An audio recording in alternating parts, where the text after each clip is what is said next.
శ్రీవారి లడ్డూ నాణ్యతపై భక్తులు సంతృప్తిగా ఉన్నారన్నారు టీటీడీ చైర్మన్ బీఆర్ నాయుడు. భక్తుల రద్దీకి తగ్గట్లు ప్రసాదం కౌంటర్లు ఓపెన్ చేస్తున్నామని వివరించారు.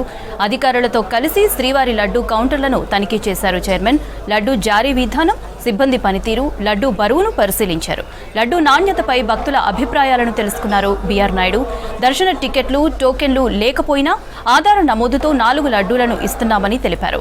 వైకుంఠ ద్వార దర్శనాలను దృష్టిలో పెట్టుకుని అదనంగా లడ్డూలను నిల్వ చేస్తున్నామని తెలిపారు బీఆర్ నాయుడు.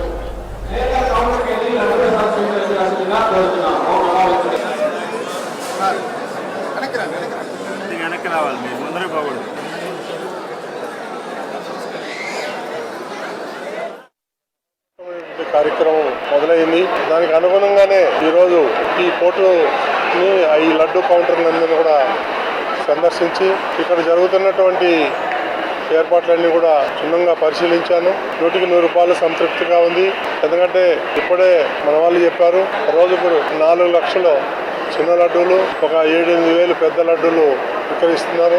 వైకుంఠ ఏకాదశికి దీన్ని మరింత పెరిగే అవకాశం ఉంది. దానికి అనుగుణంగా మన ఆఫీసర్లు ఎవరైతే ఉన్నారో వాళ్ళందరూ కూడా రాత్రింబవళ్ళు శ్రమించి దానికి కావాల్సినటువంటి ఏర్పాట్లన్నీ బ్రహ్మాండంగా జరుగుతున్నాయి. ఈ సందర్భంగా చాలామంది భక్తులను కూడా నేను కలవడం జరిగింది. వాళ్ళందరూ కూడా 100% సంతృప్తి వ్యక్తం చేశారు. లడ్డు క్వాలిటీ బాగుంది, లడ్డు వాసన బాగుంది. ఈ లైన్లో కూడా ఎక్కువసేపు నిలబడకుండా నెంబర్ ఆఫ్ కౌంటర్స్ పెంచారు. మాకంతా సౌకర్యంగా ఉందని చెప్పి భక్తులు సంతృప్తి వ్యక్తం జరిగింది. కాబట్టి రాబోయే రోజుల్లో దీన్ని ఇంకా మెరుగుపరిచి ఎక్కువ లడ్డూలు తయారు చేసేదానికి తగిన చర్యలు తీసుకుంటున్నామని చెప్పి మీ ద్వారా యావత్ భక్తులందరికీ కూడా